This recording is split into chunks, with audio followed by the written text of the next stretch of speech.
오늘 코너는 놓친 영화, 너무 재밌어서 놓쳐서는 안 될 영화들을 소개해 드리는 코너입니다. 네, 습관이 되셨어요, 아주. 네, 자, 그냥 준하님 나오셨고요. 안녕하세요. 네, 그리고 도시팝의 위키 예근님 나오셨습니다. 네, 안녕하세요. 자, 오늘 어떤 영화 소개하나요? 오늘은 영화가 아니고 저희 시트콤, 시트콤. 전설적인 시트콤이라고 불리우는 커뮤니티에 대해서. 커뮤니티. 준하님이 특히 좀 좋아하신다고? 기다렸어요. 이거를 하게 된 하는 것을. 날을. 그 정도인가요? 제 최애 시트콤. 커뮤니티가 그렇게 근데 인지도가 높지 않지 않나요? 매니악하고 네. 제가 알기로도 2009년에 시작한 시리즈인데 그 방송 때도 시청률이 좀 저조해가지고 약간 그 매니아들이 근근히 끌어왔던 시트콤으로 알고 있어요. 오피스랑 되게 다르게.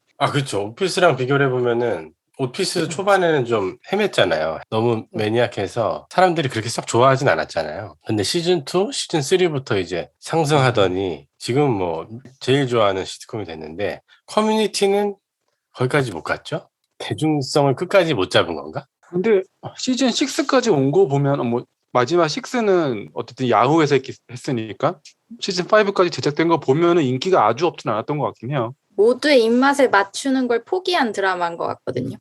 네. 진짜 명확한 타겟이 있고 이 사람들이 인터넷에서 계속 방송사들한테 엄청 욕을 했대요. 트위터든 뭐 SNS를 통해 가지고. 그래서 네. 이제 계속 어떻게든 시즌을 끌어오게 됐던. 우리나라로 치면 저는 그러니까 스타일을 다 떠나서 포지션이 약간 안녕 프란체스카 같은 시청률이 그렇게 낮지도 않은데 뭐 막 거침없이 하이킥 같은 류의 대국민적인 사랑을 받은 시트콤은 아니지만 재밌다는 얘기는 다 하고 근데 맞아. 묘하게 마이너한 그런 느낌?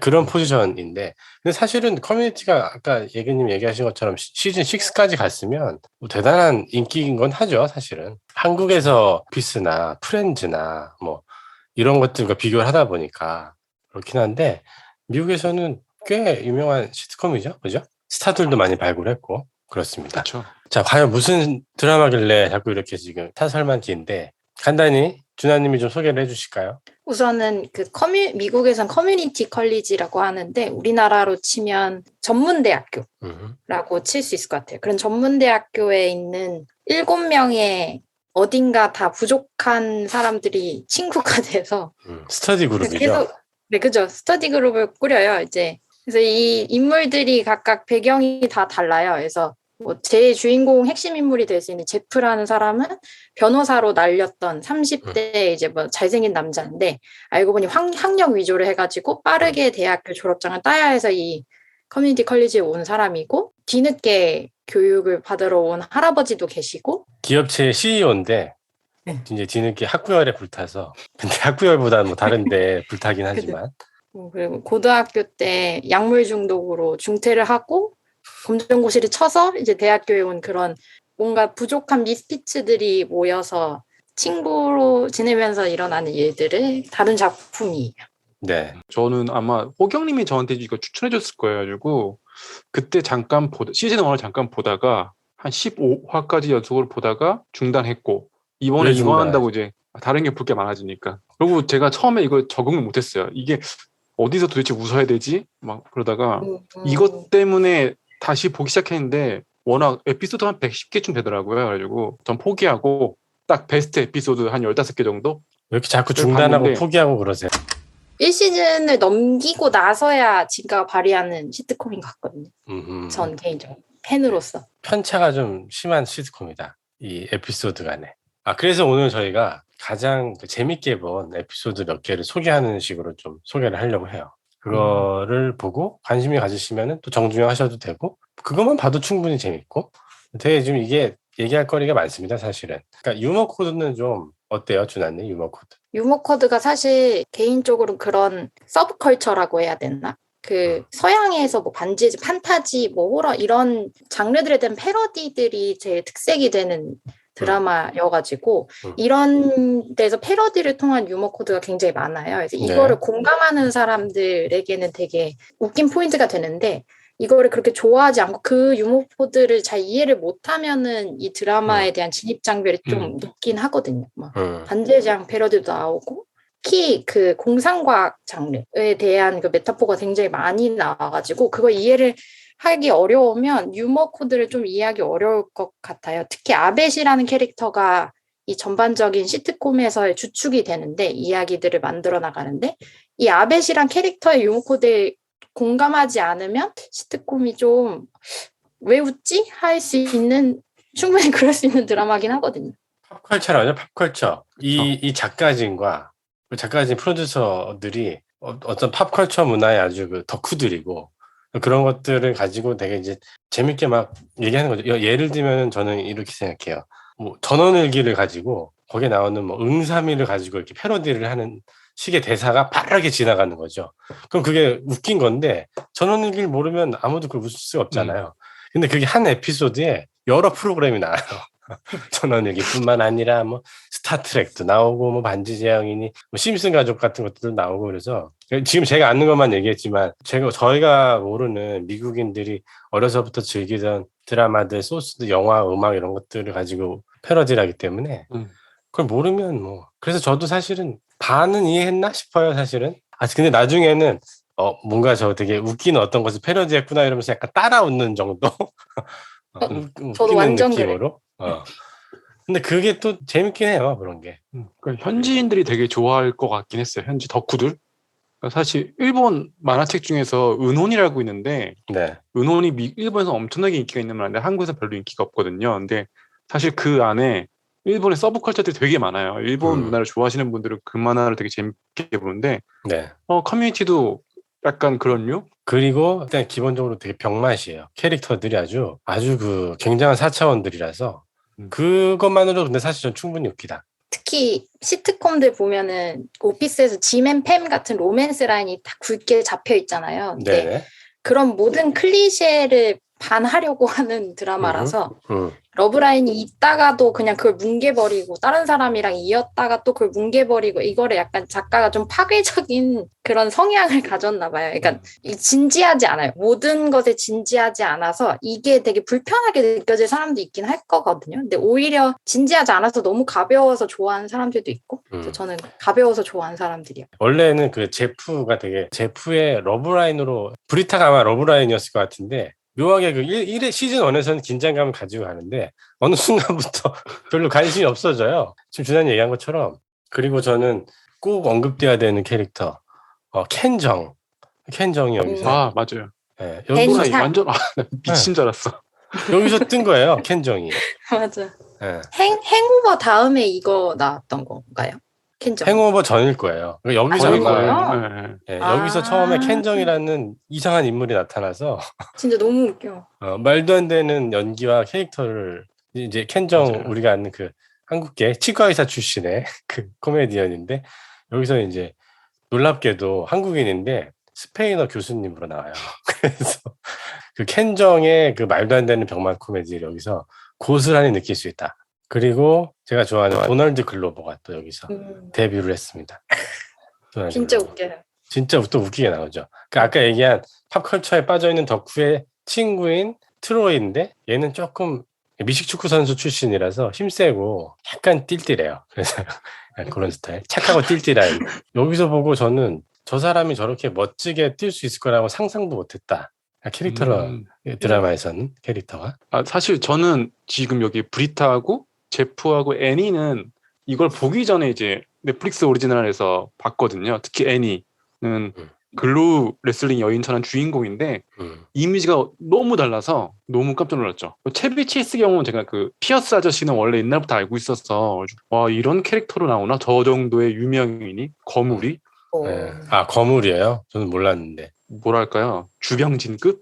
그래요? 그러니까 거의 80년대는 아이콘이었을걸요. 미국 코미디 아이콘? 그러니까 이런 거를 알고 봤으면 더 웃겼겠다. 왜냐하면 캐릭터에서 그 피어슨 아저씨는 온갖 선을 다 넘는 진짜 완전 또라이란 말이에요. 왕따죠. SNL 출신에 뭐.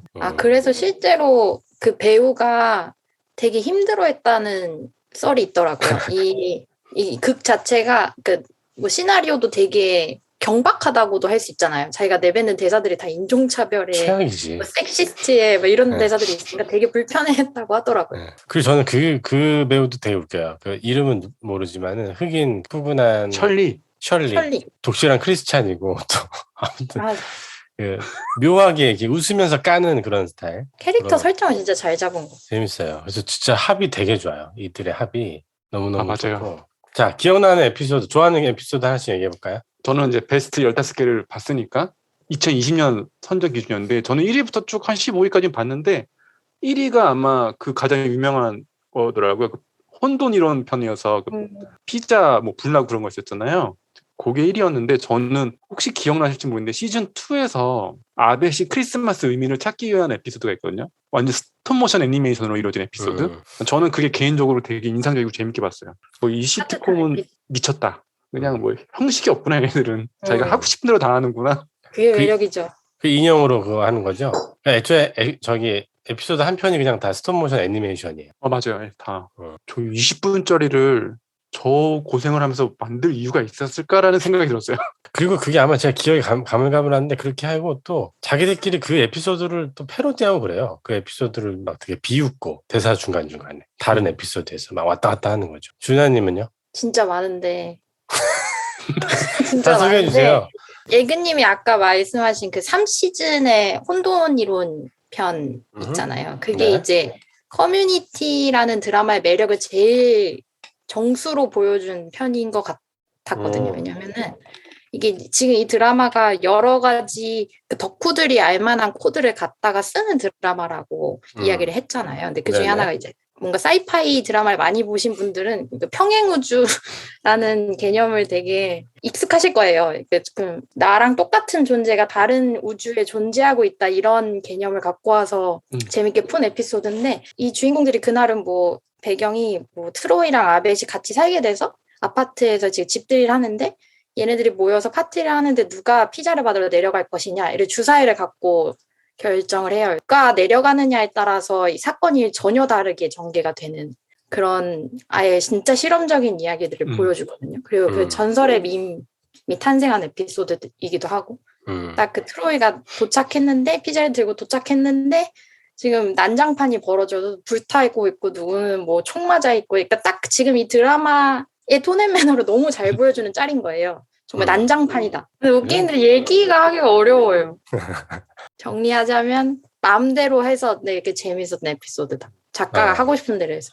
저는 시즌2의 19화인데 아벳이 생일이에요. 그래가지고 친구들이 아벳이 제일 좋아하는 방식으로 축하를 해주자 그러면서 펄프픽션을 다 자기들이 패러디 해가지고 레스토랑도 펄프픽션 같은 다이너를 렌트해가지고 생일 파티를 꾸며놔요. 뭐 이를테면은 그 아주머니는 사무엘 잭슨 분장을 했는데 그게 진짜 웃겨요. 너무 똑같아서. 닮았어.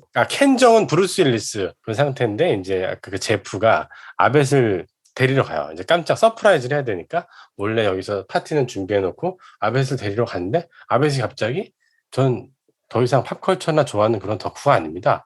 이러면서 진지하게 대화는 나누자는 거야. 제프랑. 그래가지고 뭐 레스토랑에서 계속 아벳이 떠들어 15분, 20분 동안. 마지막에 제프가 그래 다 그만둬 간도 막 이렇게 해서 포기를 하려고 그랬더니 그제서 아벳이 떠들었던 그 자체가 무슨 영화 패러디였던 거야. 근데 아무튼 그런 몰라요. 모르는 작품이었어. 그러니까 그런 식으로 아예 하는데 제가 거기서 놀랐던 거는 거기서 나오는 펄프픽션 장면들이 펄프픽션의 광팬들이 너무너무 좋아하는 요소를 갖다 썼어요. 몇 가지. 핵심적인 거. 그러니까 예를 하나 들어볼까요? 여기에 이제 아벳한테 선물 테이블에다 선물을 이렇게 쌓아놓거든요. 그 위에 뭐가 있냐면 헬리콥터가 이렇게 올라와 있어요. 펄프픽션에서 헬리콥터 되게 유명한 얘기인데 펄프픽션에서 헬리콥터가 전혀 나오지 않아요. 근데 왜 헬리콥터냐면 브루스 윌리스 에피소드의 맨 마지막 장면에서 브루스 윌리스가 악당을 죽인 다음에 오토바이를 훔쳐서 자기를 기다리고 있는 여자친구를 태우고 이제 멀리 떠난다는 게 그 에피소드의 끝인데 에피소드에서 마지막에 그 여자친구가 브루스 윌리스한테 이거 뭐예요? 이러면서 물어보는 거죠. 오토바이. 이게 어디서 이게 무슨 오토바이야? 그랬더니 이건 오토바이가 아니야. 이건 차퍼야. 라는 대사가 있어요. 차퍼가 이제 헬리콥터기도 하잖아요. 그래서 그게 헬리콥터로 이렇게 이것도 좀 얘기하기가 좀 어렵네. 근데 줄줄 자꾸 부연 설명을 하게 돼서 너무 어렵네요. 이게 그러니까 펄프픽션은 헬리콥터가 나오지 않지만 헬리콥터를 선물로 산다라는 건 펄프픽션을 이해한다라는 거니까 아벳을 정말 이해해서 선물을 준 거기도 하고 아무튼 이 작가진이 펄피션의 광팬이기도 하고, 근데 그거를 아는 사람들은 그러니까 희열이 느껴지는 거예요. 맞아, 너무. 그게 진짜 음. 매력인 것 같아요. 저는 시즌 3에 에피소드 17인데 범죄 수사학이라고 아마 그 미국 TV 범죄 시리즈를 그대로 패러디한 게 있어요. 고구마 실험실에서 고구마가 살해당했다. 그래서 이 고구마 살인범을 찾아라 해서 이제 그 에피소드 자체가 저희가 옛날에 봤던 수사물을 그대로 패러디했거든요. 마지막에 어필군면까지 나오고 막 난리도 아닌데 그게 진짜 웃기게 봤어요, 저는. 우리가 지금 얘기하지 않은 거물이 이 드라마에 있죠. 이제 연출이 루소 형제예요. 어벤져스 인피니티 워, 엔드 게임, 그다음에 윈터 솔저 11호도 시리즈. 했죠. 예. 거의 뭐 그 마블을 거의 이제 한 단계 올려놓은 사람이고, 그 엔드 게임이 현재 흥행 1위 아닌가요? 전체 1위? 그럴 거예요, 아마. 그럴 거예요. 예. 그걸 만든 네. 감독이 커뮤니티라는 드라마의 연출자고, 그 케빈 파이기가 커뮤니티의 팬이었어요. 근데 케빈 파이기도 아시겠지만은 팝컬처의 덕후잖아요. 그리고 이 사람은 특히 코믹스의 덕후인 거고, 커뮤니티를 안 좋아할 수가 없지. 그래서 커뮤니티 광팬이었는데, 아마 시즌 1 마지막도 페인트볼 게임인가요? 시즌 2의 맞아요. 마지막도 그 페인트볼 게임이 뭐냐면은 그린데일이라는 그 학교는 페인트볼 서바이벌 게임을 해요. 그게 아마 조강 파티인가? 아무튼 그냥 갑자기 그런 게임을 하게 돼. 서바이벌 게임을. 그래서 무슨 영화가 갑자기 아포칼립스처럼 총싸움을 하면서 살아남는다. 요런 에피소드가 있거든요. 맞아요. 그래서 뭐 거기서도 되게 많은 것들이 패러디죠. 뭐 이를테면은 그 배틀로얄. 배틀로얄 스타일로 싸우고 뭐 온갖 총격신이 난무하는데, 케빈 파이기가 그 에피소드를 보고 연락해서 루소 형제한테 당신들은 영화 만들어야 돼요. 드라마를 만들지 말고 나랑 영화를 만듭시다 해서 루소 형제를 데리고 와요. 그 다음에 이제 루소 형제랑 시나리오 작업하고 기획해서 만든 게 윈터 솔저고, 제가 예상하건대 케빈 파이기도 이 정도로 영화를 잘 만드는 사람인 줄 몰랐을 거야. 근데 그걸 생각하고 페인트볼 에피소드를 봐도 되게 멋있고 되게 잘 만들었어요. 놀라운 거는 어쨌든 케빈 파이기가 그 떡잎을 알아봤다는 것도 대단하고, 뭐 그만큼 케빈 파이기라는 미국의 덕 중의 덕을 매혹시켰다라는 것도 되게 중요한 포인트죠. 그러니까 페인트볼도 그렇고 베개 싸움도 저는 보면서 되게 놀랐어요. 베개 싸움 에피소드를 야, 뭐 저렇게 정성을 들여 만들어 하는 느낌이어서 지금 저희가 계속 말을 하면서도 고민하는 게 그 재미가 전달이 안 되거든요. 이게 봐야지 전달되는 거지. 네, 저희의 이런 그 연결이 남루한 짧아서. 표현법으로는 커뮤니티를 아, 담을 수가 없네요. 일단 보셔야지 아는 드라마다. 이런 무책임하게 리뷰를 할 수가 있나. 그 아까 예근님이 뭐 정주행 포기한다 그랬는데 저는 시즌 2까지만 봐도 된다. 더 좋아하면은 시즌 3까지는 보셔라. 근데 뭐 굳이 막 다 정주행할 필요 없어요. 왜냐하면 뒤로 갈수록 맞아요. 제작자들도 바뀌고, 그다음에 그러니까 처음에 앞에는 재밌는 병맛이었으면 뒤는 뭐 말도 안 되는 좀 그런 병맛이 되기 때문에 많이 오버하긴 하죠. 막판으로 그래서 갈수록.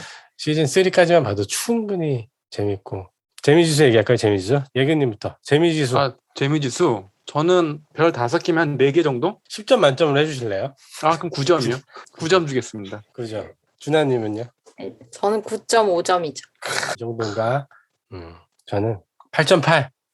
왜 이렇게 박하세요?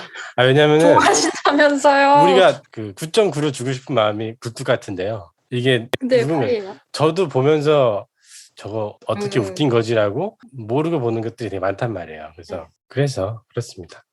근데 팝컬처를 좋아한다. 그런 거를 컨텐츠들끼리 연관 지으면서 보는 걸 좋아하시는 분들은 9.9도 충분하다. 하지만 대중적으로는 8.8. 착하시네. 그리고 지금 넷플릭스 본 20대 분들은 사실 이거 보면은 넷플릭스 오리지널의 스타들의 젊은 모습을 볼 수 있어가지고 좋을 것 같긴 해요. 그러니까 너무 옛날 작품 같잖아요. 지금 스타들의 젊은 옛날 모습이라니. 작품이죠. 옛날이긴 하죠. 09년도니까요. 씁쓸하네. 어떤 분들한테 추천하시겠습니까? 정말 상식을 깨는 시트콤을 보고 싶다면, 상식을 깨는 아마 시리즈 보고 싶으면 이거는 보셨으면 좋겠어요. 네. 되게 많이 도움될 것 같아요. 도움이 되나요? 도움 많이 되지 않을까요? 이 전개하는 방식이나 캐릭터 설정하는 방법들 보면은 그런 쪽으로. 네. 준하님은요? 저는 개인적으로 생각하기 싫을 때 보면 좋은 드라마긴 해요. 뭔가 너무 난장판이 일어나니까 이 드라마 내에서 내가 좀 멍 때려도 되겠구나. 그러니까 이게 너무 진지하지 않으니까, 모든 것에 진지하지 않은 이야기다 보니까 좀 뭐라 해야 되지? 부담감 없이 그냥 쭉 계속 볼 수 있는 드라마였어요. 저한테 개인적으로. 틀어놓고. 그쵸. 약간 시트콤의 매력이죠. 틀어놓고. 사실 저도 준하님하고 비슷한 사람을 추천하고 싶은데, 저는 이제 사회 초년생인데 요즘 회사에서 자꾸 멘탈이 나가는 분들, 이런 분들은 집에 제가 와서 실제로 작년에 빠진 거거든요. 작년에 재택근무하면서 넷플릭스에 떠서 봐니까 이게 너무 신세계인 거예요. 생각하기 그렇군요. 싫은데. 실제로 제가 그 추천하고 싶은 그런 부류의 사람이었군요. 네, 그렇습니다. 네. 딱 뭐 직장 초년생, 지금 요즘 그 퇴근만 하면 멘탈이 붕붕 나가는 좀 초년생이라든지, 또는 학교 생활이 영 적응하기 힘든 대학생들은 집에서 틀어놓고 맥주 한 캔 따면서 그래 씨 인생 뭐 있냐. 오늘은 팝컬처 문화를 제대로 즐길 수 있는 시트콤 준하님이 아끼고 아끼는 커뮤니티였습니다.